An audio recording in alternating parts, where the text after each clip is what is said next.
And once I started to unravel all those emotions, one layer at a time, one trauma at a time, I started to feel better, lighter.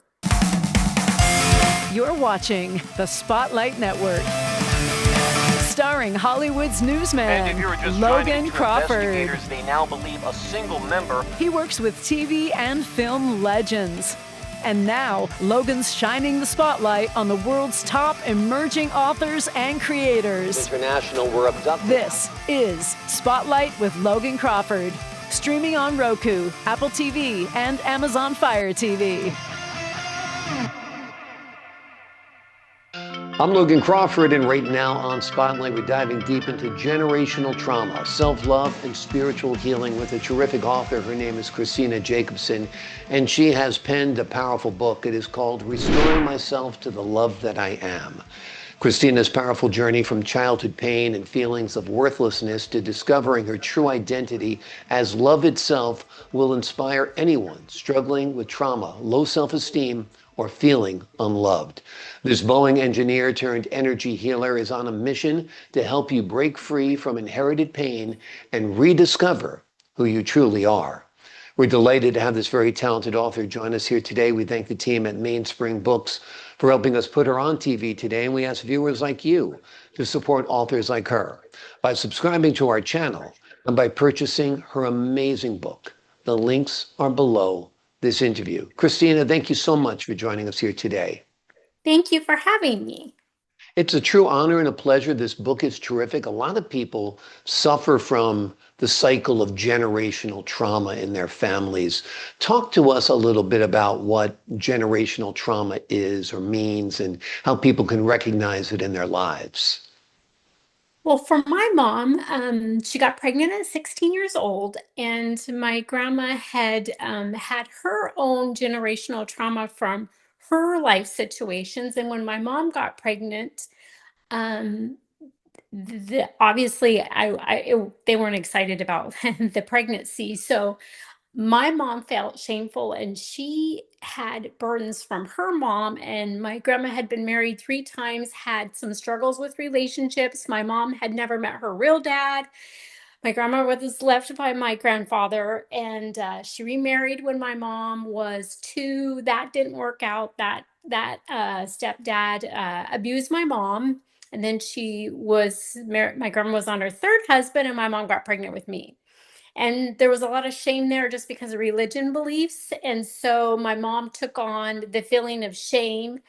And then, so that became, she already felt unworthy and unloved from her mom, her dad, because, and my grandma loved her. She just had her own traumas, right? Her own And dysfunctional way of loving her. yes, and Yeah. just trying to survive. And her mother was left by my grandfather with 11 kids because of a infidelity. So it just goes generational to generational. And so my mom married, didn't want to marry, had me, looked at me almost as, this is part of my feeling of shame. She felt shameful by being pregnant with me. So that's the identity I took on. And I started the next generational cycle of shame and feeling unworthy. So that's kind of how my story went with family trauma. And it does pass on from generation to generation. As I started my healing journey, I learned. And yeah, I was very much a product of that. And so was my mother. And so was my grandmother. When did you realize, hey, I've got to break free from this? When you look back at your mother's life, your grandmother's life, and how you grew up feeling unloved, that, I want to spare others this kind of pain and I need to stop it now. Tell us about that epiphany. When she died of Hmm. alcoholism.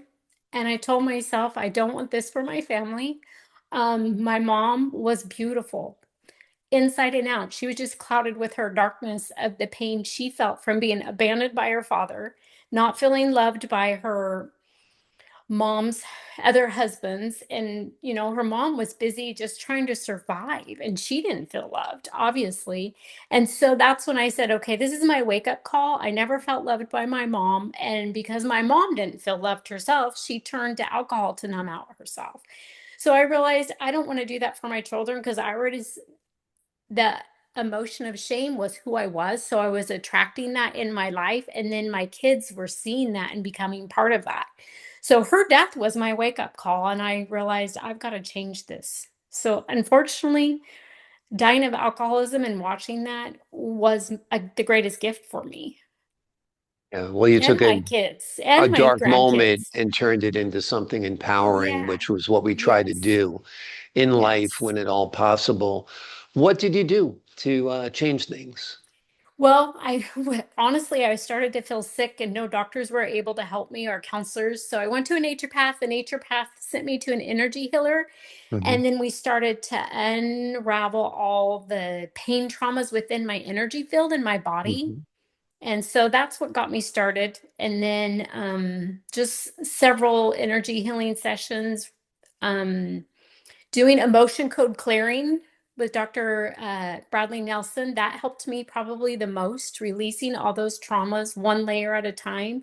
And the one that was most present within me was the feeling of shame, because that was at my core, right? My mom felt shame when she was pregnant with me, and I consumed it in the womb. So I had to really work on that and release that.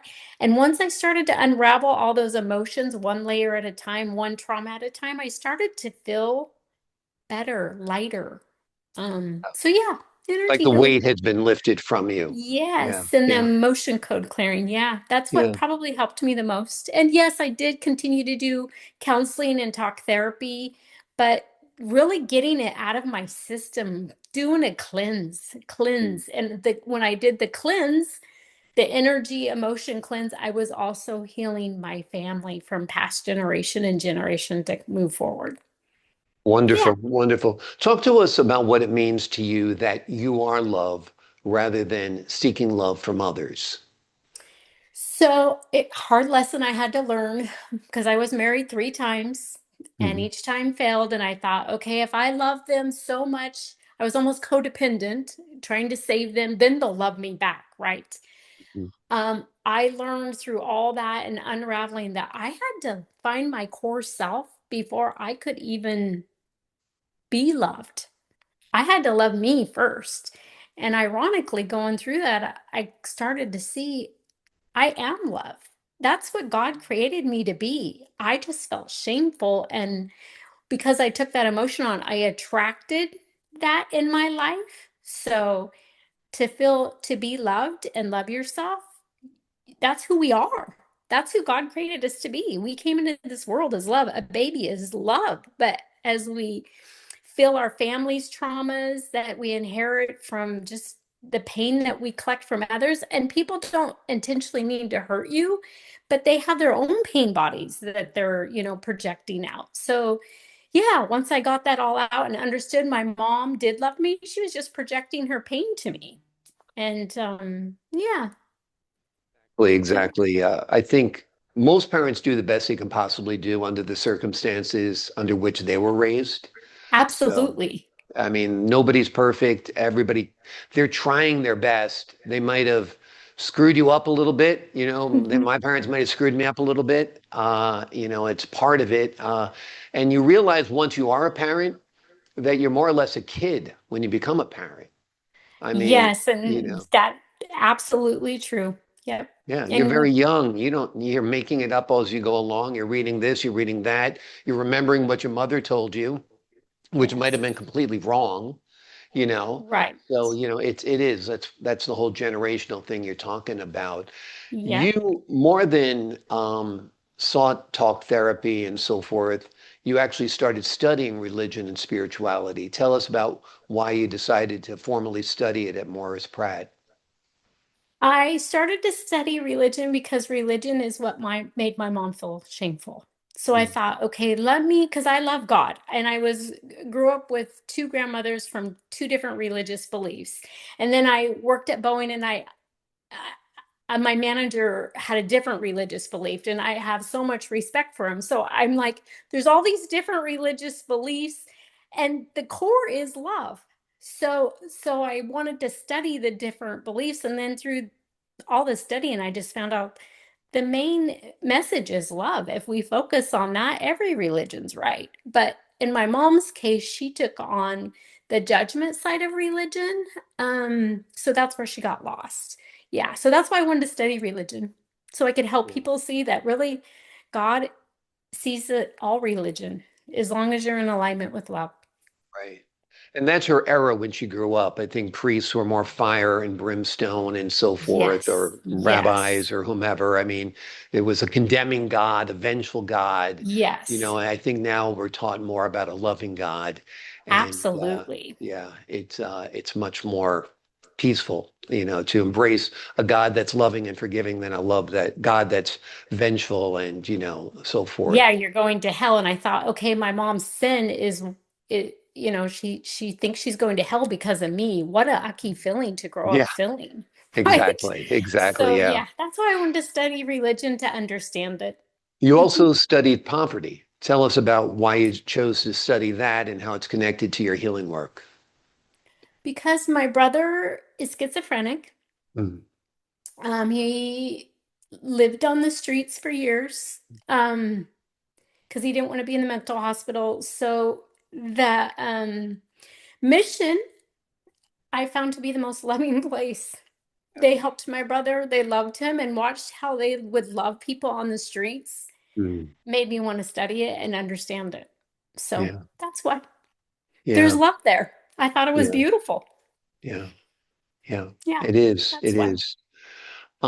What do you hope readers take away from your book? What do you hope they learn about themselves? What do you hope they learn about life and about love? That we're all created from God as love. This world, we kind of get beat up and we take on others' pain, and we also carry our own pain from family. But in the end, we're all love. And I just want people to understand God is love, and we each individually are love, and we can find our way back as we forgive each other. Forgiveness is the key to your as loving me. That sounds really love. They are lovable. They're not condemned to hell. God sending does not want that. He really wants the best for us. And that is for us to see ourselves as he sees us as love, and to love and have love in our families and our relationships and with him and the divine, whoever your God is, you Absolutely, know. absolutely. How did your children respond to your transformation, and has it changed your relationship with them? Oh, absolutely. They're healthy. I no longer Yeah. see them that fear in their face. I know this sounds bad, but as little ones, I could just see that fear in their face, especially my youngest. I don't see that anymore. I see confident, loving, just wholesome kids. I feel closeness. It sounds weird. I don't, yeah, yeah. I just don't see the little fear, and the world feels comfortable now. Moms, because they feed off your emotions. Yeah. And mom wasn't stable, Yeah. and now I'm stable, Great. That's wonderful. centered in love. Yeah, You are a high achiever. You're a Boeing design engineer. Was part of that born out of feeling worthless, that you wanted to prove something, you wanted to get out there, you're going to be something, you're going to make something of yourself? absolutely. Yeah. Absolutely. And I was homeless through my senior year, and my brother was battling mental illness, and he was in the hospital, and I had nowhere to go. Mm, So I just said, I got to take care of myself. I mm, got to figure out a way to take care of myself. So that kind of led me on that road. yeah. And with my parents' addictions, but both of them were numbed with their pain. That's why they, took on alcoholism and used drugs. They're numbing out their pain. Yeah. And I couldn't control that. I tried, but I'm like, I gotta find a place to live, and I gotta take care of my brother. So Mm, that's what led me to, I wanted a different life. yeah. Even though I Exactly. still made choices Right. that were attracting negative things into my life because I fully Right. wasn't healed. Right, right. You can make smart professional choices and not so smart personal choices. That And I was think my you see it all the story. time actually in the professional world, that people are whizzes when it comes to business and anything but a whiz when it comes to their personal lives. But you saw what was lacking, you made some changes. You did some studying and soul searching, and you changed your life. And I think this book will be a game changer and a life changer for a lot of people who read your story. The name of the book is Restoring Myself to the Love That I Am. Christina's powerful journey from childhood pain and feelings of worthlessness to discovering her true identity as love itself will inspire anyone struggling with trauma, low self-esteem, or feelings of being unloved. Christina, thank you so much for joining me here today. Thank you. I appreciate your time, your insight, and the great work you've done on this book. To the folks at home, I'm Logan Crawford, thanking you for your time this time. Until next time.